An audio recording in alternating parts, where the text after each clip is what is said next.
Hey there! So today we have another review, and this is another beer from Goose Island. This is their brand special number 4. Really weird. Don't really know the story behind this, why they don't call it like a different variant or something like that. Who knows? But this is their oatmeal imperial stout. It is brewed with Intelligentsia coffee, right across the street from Goose Island, and then also from Bissell Maple Farm. So Bissell, not Bissell in Maine, but Bissell Maple is one of the producers of bourbon barrel-aged maple syrup. So any of the bourbon maple syrup beers that you've seen are from Bissell. We actually have one ellipsis, one of those barrels. So oatmeal imperial stout, bourbon barrels, coffee, and maple syrup. So this one rocks in 13.3 dilution from the cold brew coffee edition, and then maple syrup, right? There's maple syrup added in here. So that volume of stuff is dropping ABV from 14.6 to 13.3. Very excited. What do they get tasting notes of, huh? They get sweet maple, touch of blueberry, and obviously the coffee's in there. Well, let's dig into it. This was the only variant I was able to find. I mean, I didn't do a hunt on Black Friday, so this was actually $20. You guys post in comments below what price you got on this one. And also, if you guys are in the Orlando area, post in comments if you have any tips on finding the other variants. I went to a Total Wine, I went to a Publix, didn't see anything else, but it is what it is. So this beer, I mean, I think I had the other one colder. Is that why? I don't know. This one just doesn't have as dark of a head, right? Yeah, for sure not.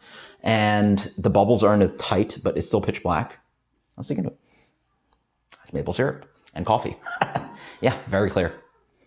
Clear as day. Coffee. Coffee. That's delicious coffee, though. It's like, you know, you step into a beautiful roastery, you get like really nice kind of like notes of Bourbon County coffee. One of the great beers ever. One of my favorite beers of all time. Oh, wow. Not as coffee forward as that beer. Quite nice, though. Wow.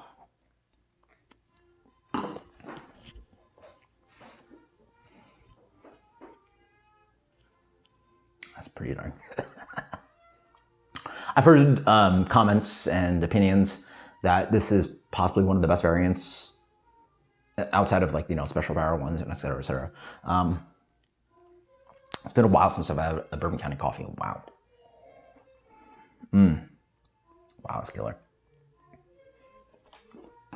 Up front, bourbon, heat, dark chocolate. It does have the base beer underneath. It's still that like ethanol-y, bourbon-y kind of character, but no KOA. Oh, the creamy coffee comes in. It's just like rich, and it plays with the barrel character so well. It almost has this like French vanilla, Dunkin' Donuts kind of coffee coming in, to it, even though it's like, you know, really nice coffee.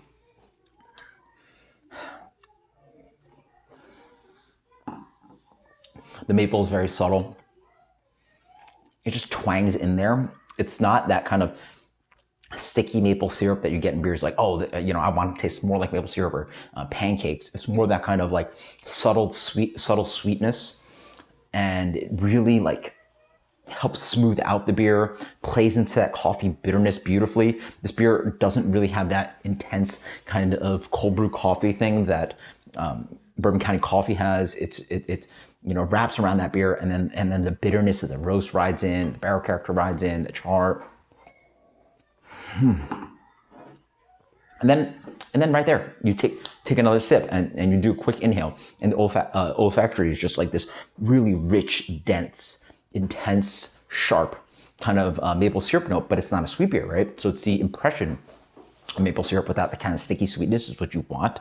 You don't want an overly sweet beer, but you want the impression of it. So it's just that like caramelly brown sugar maple syrup thing put into coffee. Reminds me when we did a trip to Hill Farmstead. One of my friends actually bought their bourbon barrel aged maple syrup. Like, it was not a beer, just literally maple syrup in a swing top. And we all woke up for breakfast, and I'm like, what are you guys doing with this? And I was like, I'll put it in my coffee. And oh my God, was that amazing. Like, that amazing maple syrup in coffee was incredible. Oh.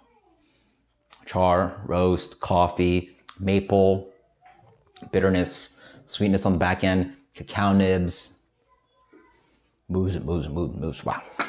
That is 100 plus out of 100. That is, I mean, again, Bourbon County coffee is one of my favorite beers of all time. The maple syrup doesn't a great job in the beer. It's not that coffee forward beer. It's not overly maple syrup forward. It just plays with the flavors so well. Coffee maple, like how can you do it wrong? And I think they did a very good job. I mean, there's subtlety here.